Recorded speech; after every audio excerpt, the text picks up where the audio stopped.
राधे राधे दोस्तों, मैं इलेक्ट्रोमोपैथ doctor RB. Goswami group के सभी सम्मानित चिकित्सक बंधुओं का और यूट्यूब पर हमारे सभी फॉलोअर्स का हार्दिक अभिनंदन करता हूं।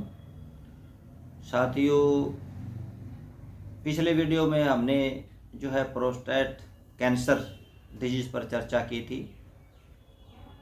उसी क्रम में आज हम प्रैक्टिस ऑफ मेडिसिन के अंतर्गत ओवारियन कैंसर यानी कि अंडाशय का कैंसर जो ज़्यादातर महिलाओं को होता है, महिलाओं में अंडाणु बनाने वाले अंडाशय का कैंसर इसको कहते हैं। यह कैंसर जो है ओवरी यानी डिव ग्रंथि जिसको हम कहते हैं, उसके अंदर जो उसकी कोशिकाएं हैं, उन कोशिकाओं में असामान्य रूप से जो है ग्रोथ करके जो है ये अच्छी जो हेल्दी कोशिकाएं हैं उन कोशिकाओं को ये नष्ट करने लगती हैं। जब शुरुआत में इस रोग में इतना जो है पता नहीं चलता है, जो है रोगी को उसको पेन वगैरह या कोई ऐसा कोई सिम्टम्स को नहीं उभर करके आता है, लेकिन जब लगातार जो है इसकी प्रगति यानी प्रोग्रेस होती रहती है, डेवलप होता रहता है, तो फिर उसके पश्चात में जैसे पेल्विक पेन उसको होने लगता है, पेट में सूजन है, भूख की कमी वगैरह जो है ऐसे रोगी को धीरे धीरे जो है वो होने लगती है। और यदि इसका सही समय पर इलाज ना कराया जाए तो फिर ये शरीर के अन्य भागों में भी जो है ये फैल जाता है मेटास्टेटिक कैंसर के रूप में। तो लक्षणों में काज जो है इसका रीजन है साथियों, बच्चे को जन्म न देना इसका एक कारण हो सकता है। जो महिलाएं बच्चों को जन्म नहीं देती हैं उनमें इस रोग का जो है खतरा बहुत ज़्यादा होता है, क्योंकि अंडो उत्सर्जन के दौरान कोशिकाओं में जो है लगातार जो है वो विभाजन होता रहता है, वो डिवाइड होती रहती हैं और जो है अंडाशय का चक्कर जो है इस प्रकार से जारी रहता है। जो महिलाएं बच्चों को जन्म दे चुकी होती हैं उनको इस रोग का खतरा नए जन्म देने वाली स्त्रियों की अपेक्षा कम होता है। जिन महिलाओं में जो मासिक धर्म बहुत जल्दी शुरुआत हो जाती है, छोटी उम्र में जो है उनकी शुरुआत हो जाती है, और रजोनिवर्ती मीनोपाज जिनकी बहुत देर से होती है, ऐसी महिलाओं में जो है ये जो रोग हो सकता है, ये भी एक कारण हो सकता है। मतलब शुरुआत में जो है उनकी जल्दी मासिक धर्म शुरू होना और रजोनिवर्ती देर में होना, ये दोनों भी इसके मुख्य कारण जो हैं अंडाशय कैंसर के हो सकते हैं, ओवारियन कैंसर के हो सकते हैं। और साथियों, इसके अतिरिक्त जो महिलाएं ज़्यादा मोटी होती हैं या डायबिटीज़ की प्रॉब्लम जिनको होती है या हार्मोन इम्बैलेंस हो जाते हैं, उसके कारण भी जो है ये ओवारियन कैंसर का खतरा उनको ज़्यादा बना रहता है।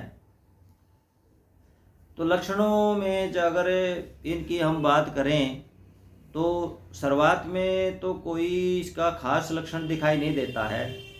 फिर जैसे जैसे दर्द बढ़ता जाता है, जैसे जैसे ये प्रॉब्लम जो है डेवलप होती जाती है, तो फिर जैसे पेटों में दर्द रहना है, पीठ में जो है उनको पेन रहने लगता है, मासिक धर्म जो है अनियमित हो जाता है, या फिर या तो एक्सेसिव मात्रा में आने लगता है या फिर बिल्कुल बंद हो जाता है। और ऐसे रोगी को जो है भूख वगैरह बिल्कुल कम हो जाती है और उसका वजन भी जो है इसके साथ साथ में गिरने लगता है, थकान उसको रहने लगती है और मूत्र संबंधी परेशानी आदि जो है उनको प्रॉब्लम आ जाती हैं, और ड्यूरिंग द सेक्स या फिर आफ्टर सेक्स जो है उनको एक्सेसिव मात्रा में ब्लीडिंग होती है। जब इस प्रकार के लक्षण रोगी में दिखाई देते हैं तो उसको इजली जो है समझा जा सकता है कि इसको ओवारियन कैंसर यानी अंडाशयी कैंसर हो चुका है। उसके जो हैं आवश्यकतानुसार जो है उसके परीक्षण करवाए जाए तो और भी जो है क्लियरिटी उसके अंदर हो जाती है। तो साथियों, हम इलेक्ट्रोहोम्योपैथी में जो है किस प्रकार से इस रोग का इलाज कर सकते हैं, आइए हम चर्चा करते हैं। इलेक्ट्रोहोम्योपैथी में हम जो है हमारी जो 38 मेडिसिन है, बेसिक मेडिसिन है, इस रोग में जो है बड़ी रामबाण सिद्ध हुई हैं। देखिए, इलाज अन्य पद्धतियों में भी होता है, लेकिन जितना परिणाम इलेक्ट्रोहोम्योपैथी की औषधियों में मिलता है, यदि उनकी क्वालिटी, गुणवत्ता अच्छी क्वालिटी की मेडिसिन हो तो इसमें जो है इस रोग का इलाज जो है संभव है, वो ठीक हो जाता है। तो इलेक्ट्रोहोम्योपैथी में हम क्या दे सकते हैं इसके अंदर? तो फर्स्ट कंपोजिशन में हम अपना जो है प्रचलित कंपोजिशन है BP, BC, H2 और ब्लू इलेक्ट्रिसिटी। तो साथियों देखिए, इस रोग की शुरुआत होने पर, इस रोग का संक्रमण होने पर जो है जैसे लक्षणों में बताया, भूख की कमी, थकावट जो है, अनिद्रा, इस तरह के रोग जो है ज़्यादा होने लगते हैं। तो ऐसी अवस्था में उसका मेटाबॉलिक सिस्टम, उसका डाइजेस्टिव सिस्टम जो है वो रेगुलर जो है उसको बने रहना चाहिए। इसके लिए हमने जो है BP का प्रयोग किया है। रक्त और रस की शुद्धता भी जो है ये BP करता है, और जो है डाइजेशन सिस्टम का तो ये ख्याल रखता ही है। और इसके साथ साथ में अगर नर्वस सिस्टम की प्रॉब्लम आ जाती है, तो पेन है बॉडी में कहीं, तो वहाँ पर हम BC का प्रयोग करते हैं, बॉडी केयर का प्रयोग करते हैं। और इसके साथ साथ में साथियों देखिए, बॉडी के अंदर टॉक्सिन बढ़ रहे हैं तो उनको बाहर निकालना भी आवश्यक है, तो यहाँ पर हम H2 का प्रयोग किया है। और इसके साथ साथ में साथियों, जो इन्फेक्टेड एरिया है, जो अफेक्टेड एरिया है, उसके आसपास की जो कोशिकाएं हैं और ज़्यादा डैमेज ना हो, उसको वहाँ पर रोका जा सके, तो इसके लिए हमने BE का प्रयोग किया है। BE जो है बहुत ही इस रोग के लिए रामबाण औषधि जो है सिद्ध हुई है।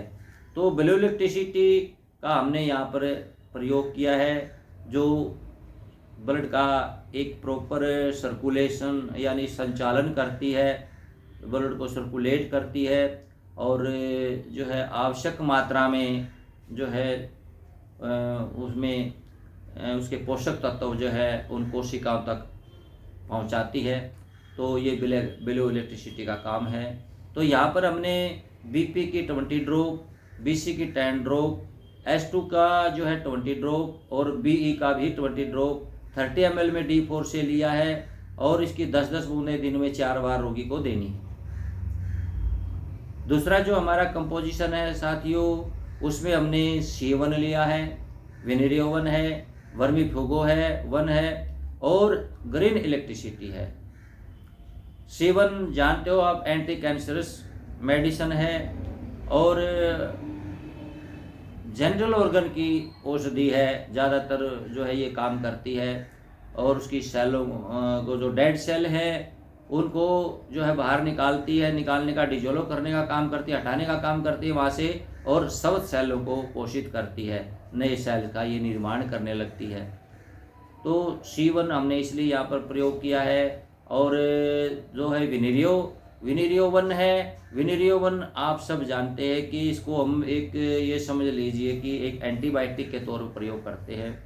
हर रोग के अंदर जो है इसका प्रयोग होता है तकरीबन मैक्सिमम। पुराने रोग हैं, पुराने घाव हैं, या जिद्दी रोग है जो ठीक ना होते हों, या हेरिडिटरी के रोग हैं, तो ऐसे रोगों में विनरियो वन का हमने प्रयोग यहाँ पर जो है किया है।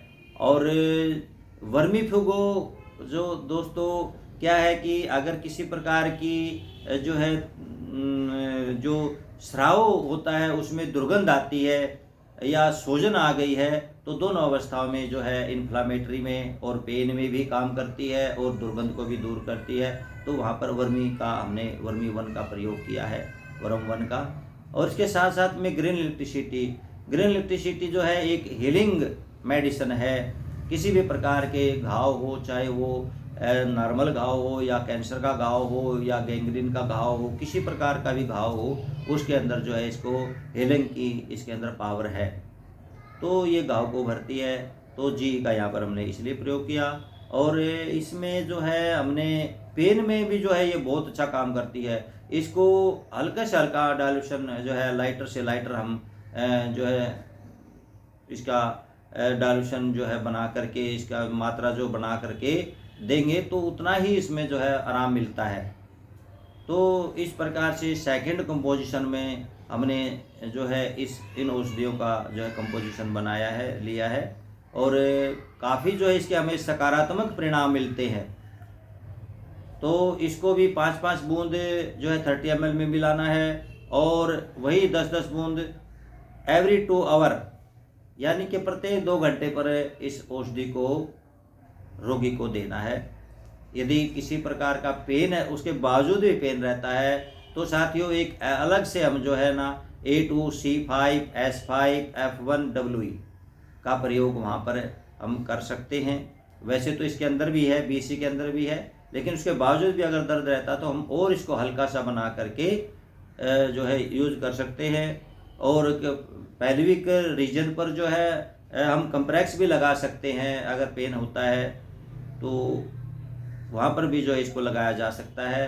तो साथियों इस प्रकार से जो है आज हमने जो है ओवारियन कैंसर के ऊपर जो है चर्चा की, अंडाशय कैंसर पर चर्चा की है। उम्मीद करता हूँ आपको ये अच्छा लगेगा और आपके प्रैक्टिस कैरियर में जो है ये काम आएगी। और साथियों आज के लिए बस इतना ही है। और मैं ये ज़रूर कहूँगा कि जो हमारे साथी नए हैं, अभी नई प्रैक्टिस कर रहे हैं और किसी प्रकार की उनको जो है औषधियाँ मिलने में परेशानी आ रही हैं, तो वो या स्पेशली की सेंस है या फिर पेटेंट मेडिसिन वगैरह से जैसे शुरुआत में जो है वो अपनी प्रैक्टिस शुरू करना चाहते हैं, तो वो संपर्क कर सकते हैं। और बाकी तो जो है औषधियाँ जो है वो अच्छी क्वालिटी की होनी बहुत ज़रूरी है। मैं बार बार यही कहता हूँ कि औषधियाँ जो हैं हमारी अच्छी क्वालिटी की नहीं होंगी तो कितना भी अच्छा जो है ट्रीटमेंट प्रोटोकॉल क्यों ना आप सेलेक्ट कर लें, जो है उसमें लाभ होना वो संदेहास्पद रहता है। तो उम्मीद करता हूँ कि आज का ये जो है हमें आख्यान इस रोग पर किया आपको पसंद आएगा। और जिन साथियों ने YouTube चैनल को सब्सक्राइब नहीं किया है, जो नए हैं वो इस चैनल को सब्सक्राइब कर लें और बेल आइकन का बटन प्रेस कर दें, ताकि जो भी हमारी वीडियो आए सबसे पहले उसका नोटिफिकेशन आपको प्राप्त हो जाए और आपको सर्च ना करना पड़े। इसी के साथ साथियों राधे राधे।